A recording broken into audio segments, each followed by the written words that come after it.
So we are here with Mr. Naresh Arora, MD of Prakash Dichem, a very fast growing company in India into specialty chemicals, and we'll learn his success story today. He is going to share all his secrets today with us. So Mr. Arora, can you please share the story how Prakash Dichem began its journey? Prakash Dichem started in 1987. I joined my father somewhere in 1980s. While I was in the school in 1980, I was 16 years because I was the eldest son and my father was alone in the business, so he needed help. Saturday I used to go to my father's place. We were having a shop in Chemical Market, that is Tilak Bazaar, Old Delhi. 82 I passed out from the school after completing my 12. When I joined the college also, like instead of partying with my friends and all, I used to go to the college, and after college I used to go to my shop. Okay. And obviously when I started taking interest in the business, my father got relaxed. Okay. Sometime when I wanted, I want to go party with my friends. So he said, no, you have to be there. I used to go there, but I felt business like he's doing more or less like a wholesale business. And then actually we said, you see, you are sitting full day in the shop, customers are coming, you are not getting anything. Then me and my younger brother, we started looking for new products. Okay. Searching for new products and all, then sourcing. But that time actually, if you see, the main products that were chemicals industry was mainly in Gujarat. Baroda side. Baroda, Ahmedabad, Vapi. These were the chemical manufacturing zones. That time my father was most of the time buying from the market only and selling in the market. So we said we are not adding, and we are dependent on someone. Then we started, we will also source directly. We started sourcing directly from Ahmedabad, Vapis and Gujarat belt.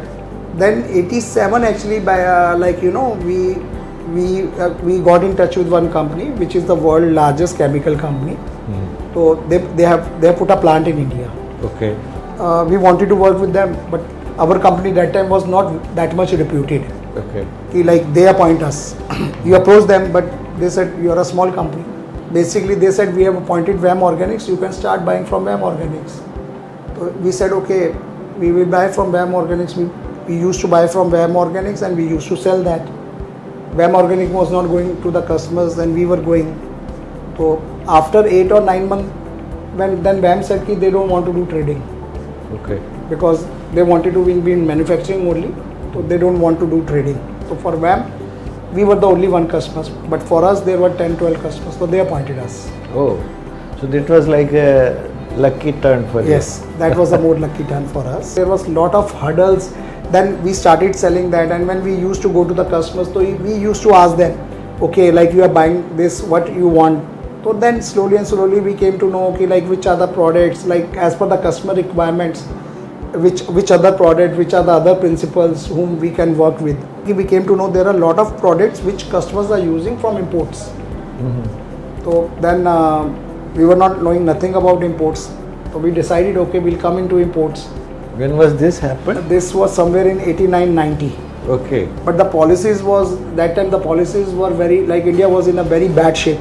If you remember in 89 and 90, you needed an import license. You need import license, you needed so many things, and secondly the problem was, I think most probably that foreign exchange was also. Foreign exchange was the problem. If you want to open a LC, you have to give 300% margin.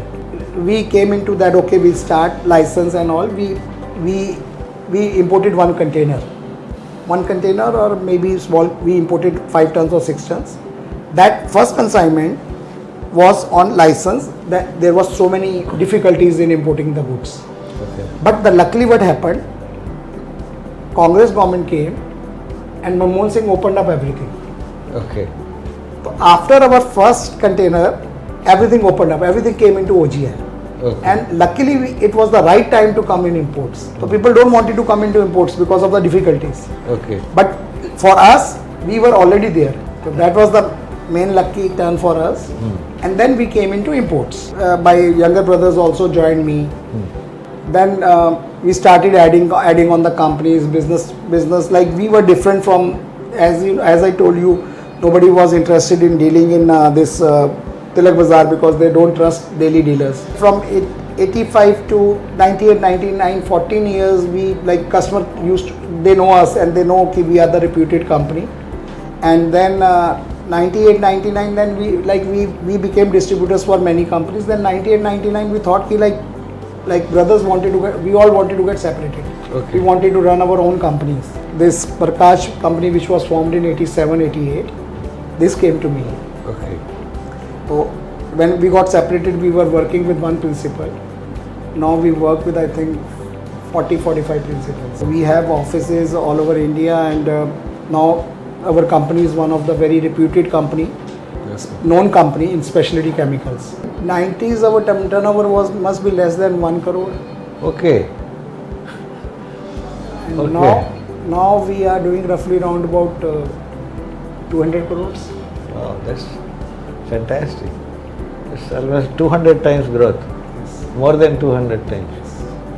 Okay, another question to you is, since you mostly seem to be importing European brands, how do you manage the cost? Because India is a very price conscious market, and if the prices are very expensive, do you think it impacts the growth or how it is? No, actually, if you see, like in India, basically we can say there are 3 types of categories: A, B, and C. Now, when you say A is totally quality conscious. They will talk about quality and then the price.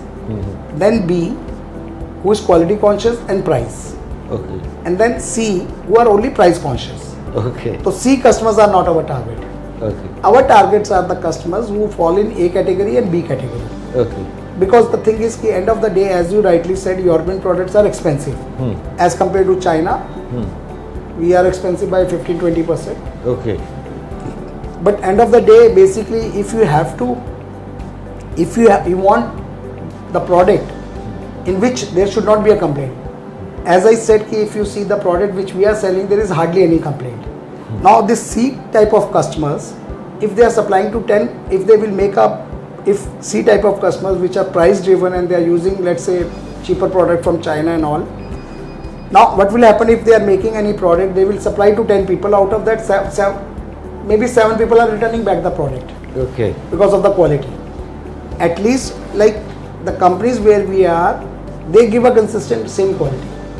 So our target is that quality conscious. So is there, do you make sure that you get the supply at the right prices? How do the price discovery happen? Getting a product at right price and right thing was the thing when your company came into the picture to check, like we are importing a product and similar product from another company. Let's say somebody else is importing and what prices they are importing. So that's how like your company was quite helpful in that. Thank we you. We came to know okay other products which are coming at different ports at what prices it is coming.